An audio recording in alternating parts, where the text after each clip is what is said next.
ہمارے ساتھ تیمور جگڑا صاحب موجود ہیں. تیمور صاحب بہت بہت شکریہ. سارا آپ کی ایک انفیمس آڈیو لیک پہلے ہی شوکت ترین صاحب کے ساتھ منظر عام پر آئی اینڈ بہت برے طریقے سے اس کو لیا گیا. ایک بار پھر آپ کے بانی جو ہیں خط لکھنا چاہ رہے ہیں IMF کو. کیا آپ نہیں جانتے $8 ارب ریزروز ہیں پاکستان نے, وہ اپنے بھی نہیں ہیں, پھر آئل فیسلٹی بھی سسپینڈڈ ہے, $22-24 ارب اگلے سال بھی ہمیں ارینج کرنے ہیں. یہ بہت بڑی رقم ہے سر. یہ خط لکھ کے آپ لوگ کیا حاصل کر لیں گے؟ جو میرا ایکسپیرینس تھا تو اس کے بعد تھوڑی سی داد دیں گے, اس پہ میں بات کرنے کے لیے آرام سے تیار ہوں. لیکن اس وقت بھی فیکٹ یہ تھا کہ میں نے IMF کو خط نہیں لکھا تھا, اور ابھی تو میں نے صرف کوشش کی ہے کہ میں جان لوں کہ علی ظفر نے کہا کیا. لیکن جو میری ابھی انڈرسٹینڈنگ ہے, انہوں نے اپنے بیان کی ایک وضاحت بھی دے دی. میں صرف دو باتیں, آپ ذاتی طور پہ اس فیور میں ہیں کہ ایسا خط لکھا جائے IMF کو کہ مشروط کر دیں آپ اپنی ایڈ کو؟ نہیں, میں اصل میں دو باتیں میں جو دو باتیں کہہ دوں وہ شاید آپ کے سوال کا جواب ہے.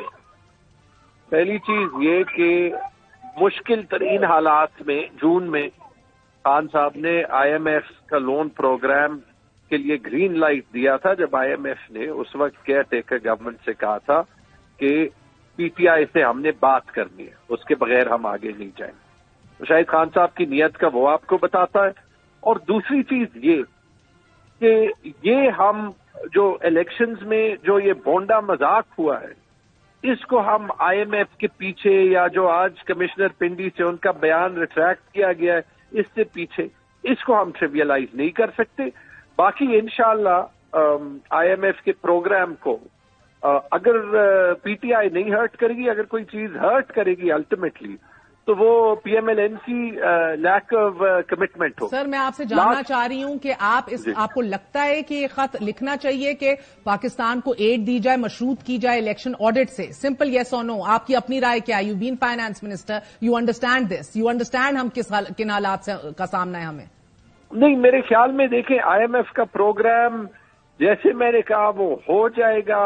اس پہ میں اس لیے اسپیسیفکلی بات نہیں کرنا چاہتا کہ میں ایک بار علی ظفر سے سمجھ لوں کہ ان کو کہا کیا تھا. یہ آپ اس بات پہ صحیح کہہ رہے تھے تیمور صاحب, کیونکہ نہیں لگتا کہ یہ آف ٹریک جائے گا انشاءاللہ تعالی. مگر دا پوائنٹ از کہ اگر آپ ایسا خط لکھ دیں اور مشروط کر دیں, اور اگر ہائپوتھیٹکلی کہیں نہ کہیں کوئی کان دھر لے, 29% ابھی مہنگائی ہے, وہ 75-80% کے اوپر چلی جائے گی. سر یہاں تو آپ دیکھ رہے ہیں کہ غریب جو ہے وہ لٹ جائے گا.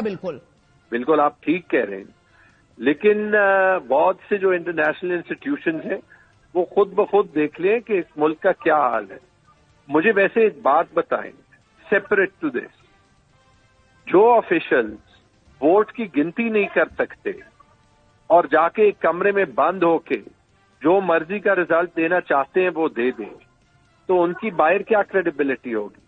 باقی میں کہہ دیتا ہوں کہ خط نہ لکھ رہے ہیں, اپنی پارٹی کو بھی لکھ دیتا ہوں, لیکن میرے سوال کا جواب دیں. یعنی کہ آپ یہی ایڈوائز دیں گے کہ آپ کی جماعت یہ خط نہ لکھے؟ لیکن میرے سوال کا بھی جواب دیں نا. ٹھیک ہے سر, آپ کا بیان زیادہ ضروری ہے. سر اپریل 2022 میں سری لنکا نے ڈیفالٹ کر لیا تھا اپنے فورن ڈیٹ پہ فار دا فرسٹ ٹائم. ہم نہیں بھولے کتنی ورسٹ اکنامک کرائسس اس ملک میں آئی تھی. 7.8% پہ کنٹریکٹ کر گئی تھی ان کی GDP, ان کا روپیہ گرا, ہائی انفلیشن ہوئی, فورکس شارٹیجز ہوئے, ٹریگر کر دیا شارٹ فالز کا, فیول, پاور, میڈیسن, ہم نے دیکھا تباہی مچ گئی تھی ادھر. So if you do advise کہ یار یہ کام نہ کیا جائے, پولیٹیکل ٹرموائل مزید بڑھے گا, I think that would be wonderful. PTI کوئی غلط کام نہیں کرے گی, ڈونٹ وری اباؤٹ دیٹ. بہت بہت شکریہ. تیمور جگڑا ہمارے ساتھ موجود ہے, آپ نے گفتگو سنی.